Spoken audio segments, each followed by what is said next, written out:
해가 갈수록 경이적인 성장세를 이어가고 있는 한국의 방위산업이 2023년 새해에 들어서도 세계 각지에서 사상 최고의 실적을 달성하고 있습니다. 이를 반영하듯이 최근 에스토니아 정부가 한국으로부터 12문에 달하는 K9 자주포를 추가로 도입키로 했다며 에스토니아의 공영방송사인 ERR이 이를 대대적으로 보도한 것만 놓고 보더라도 한국의 방위산업이 나날이 전성기를 구가하고 있음을 여실히 입증해주고 있습니다. 이와 관련해 에스토니아 매체는 국방조달을 전담하는 에스토니아 국방투자센터가 최근 한국의 방산기업인 하나테크윈으로부터 3,600만 유로 규모로 K9 자주포 12문을 조달키로 했다고 보도했습니다. 그러면서 이 매체는 한국을 통해 2026년까지 순차적으로 도입될 12문의 K9 자주포는 에스토니아의 두 보병여 단에 편입될 것이라고 보도했습니다. 특히 에스토니아의 공영방송사인 ERR은 2018년부터 자국 정부가 한국을 통해 K9 자주포를 줄기차게 도입하고 나선 것은 그만큼 지구상 그 어디에서도 K9 자주포를 능가할 만큼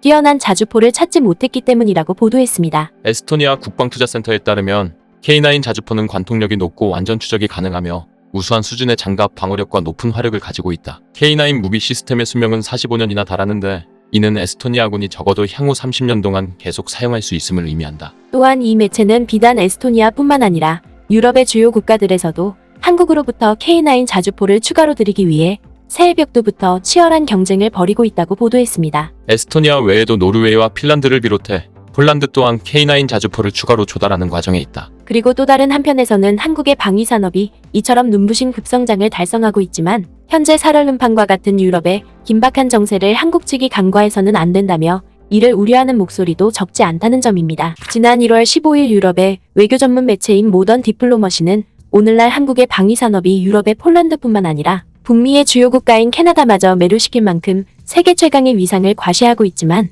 또 다른 한편으로는 한국을 통한 나토 회원국들의 재무장화가 결과적으로 한국과 러시아의 관계를 악화시킬 수 있다는 우려를 낳고 있다며 이를 대대적으로 보도했습니다. 먼저 이와 관련해 이 매체는 거두절미하고 지난해 10월 27일에 러시아에서 개최된 국제토론 클럽회의에서 러시아 대통령이 이례적으로 한국에 대해 강하게 성토했다고 보도했습니다. 바로 한국이 우크라이나에 무기와 탄약을 공급할 경우 한국과 러시아 관계가 악화될 위험이 있다며 서슬퍼런 경고까지 마다하지 않았다는 것입니다. 러시아 지도자는 우리가 이 분야에서 북한과 협력을 재개한다면 한국은 어떤 기분이 들까라는 논리적인 질문을 던졌다. 그러면서 외교 전문 매체인 모던 디플로머시는 러시아 대통령이 공식석상에서 이처럼 한국을 향해 전전긍긍하는 모습을 보인 것은 그만큼 오늘날 한국의 방위산업이 기존의 군사강대국을 자처하던 러시아를 크게 위협할 정도로 위력적인 진용을 갖추고 있음을 극명하게 대변해주는 것이라며 매우 크게 감탄했습니다. 뒤이어 이 매체는 우크라이나 전쟁이 발발한 지난해 2월부터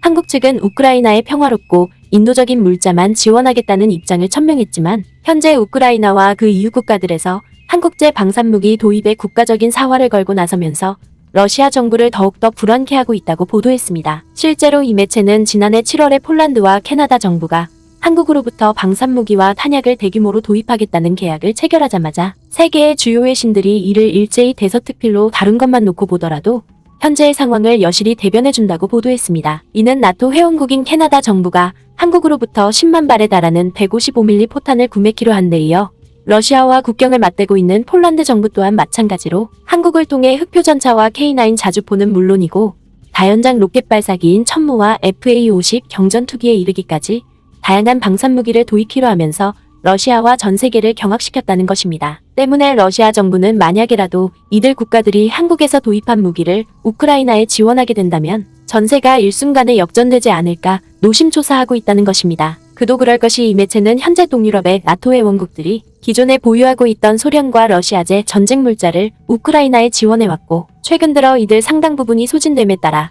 앞으로 나토 회원국들이 일정 부분의 한국제 방산무기를 우크라이나에 공급할 가능성이 매우 커지고 있다고 우려했습니다. 특히 이 매체는 앞서 언급했던 것처럼 이미 캐나다 정부는 한국으로부터 구매한 10만 발의 포탄을 우크라이나에 지원하기로 했고 심지어 체코 정부 또한 마찬가지로 한국으로부터 신공을 들여와 이를 우크라이나에 지원하겠다는 입장을 지난해 9월에 공식적으로 밝히고 나선 사실만 놓고 보더라도 이 같은 우려가 절대 허언이 아니라는 점을 여실히 입증해주고 있다고 보도했습니다. 급기야 외교 전문 매체인 모던 디플로머시는 한국 측이 우크라이나에 지원한 비살상 인도주의 물자가 뜻하지 않게 전쟁 물자로 탈바꿈하는 건 아니냐는 관측마저 나오면서 가뜩이나 수세에 내몰린 러시아 정부를 더더욱 곤혹스럽게 하고 있다고 보도했습니다. 특히 이 매체는 지난 12월 7일에 주한 우크라이나 대사관이 인도주의적 목적으로 한국의 쌍용차가 생산하는 100대가량의 무쏘 픽업 트럭을 우크라이나에 보내면서 러시아 정부를 경악해 했다고 보도했습니다. 바로 우크라이나군이 인도주의적 목적으로 한국을 통해 들여온 무쏘 픽업 트럭에 MLRS 로켓 발사기를 설치해 전장 곳곳을 누빌 가능성이 매우 높다는 것입니다. 실제로 이 매체가 공개한 사진을 보면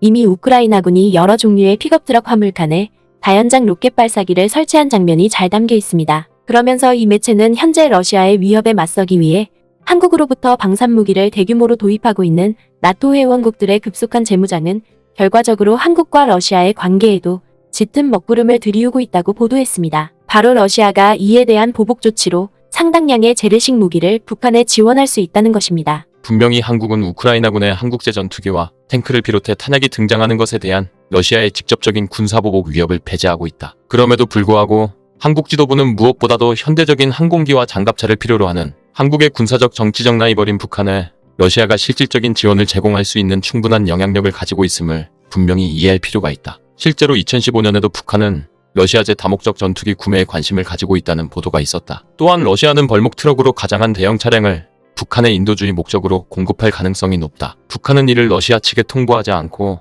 대륙간 미사일을 포함한 탄도미사일 3시로 업그레이드할 수 있다. 특히 이 매체는 유엔 안전보장이사회 대북제재위원회가 조사한 바에 따르면 지난 2011년 당시에도 북한 측이 중국으로부터 6대의 목재 트럭을 들여와 이를 이동식 미사일 발사대로 전용한 사실이 있는 만큼 이 같은 우려가 전혀 허언이 아닐 수 있다고 보도했습니다. 때문에 이 매체는 당장 한국 측은 그동안 여러 차례에 걸쳐서 우크라이나의 전략 무기를 절대 지원하지 않겠다는 의사를 밝혔지만 이미 러시아 측에서 날선 반응을 보이고 있는 만큼 이 부분만큼은 한국이 상당히 조심할 필요가 있다고 보도했습니다. 그러면서 외교 전문 매체인 모던 디플로머시는 한국의 방위산업이 러시아를 궁지에 내몰 정도로 세계 최강을 자랑하고 있다는 사실은 절대 부정하고 싶지 않다면서도 현재 유럽에서 벌어지고 있는 복잡 미묘한 역학관계를 한국 측이 면밀하게 대처할 필요가 있다고 조언했습니다. 바로 우크라이나의 살상 무기를 지원하지 않겠다는 한국 측의 완고한 입장에도 불구하고 미국 정부뿐만 아니라 체코를 비롯한 일부의 나토 회원국들에서는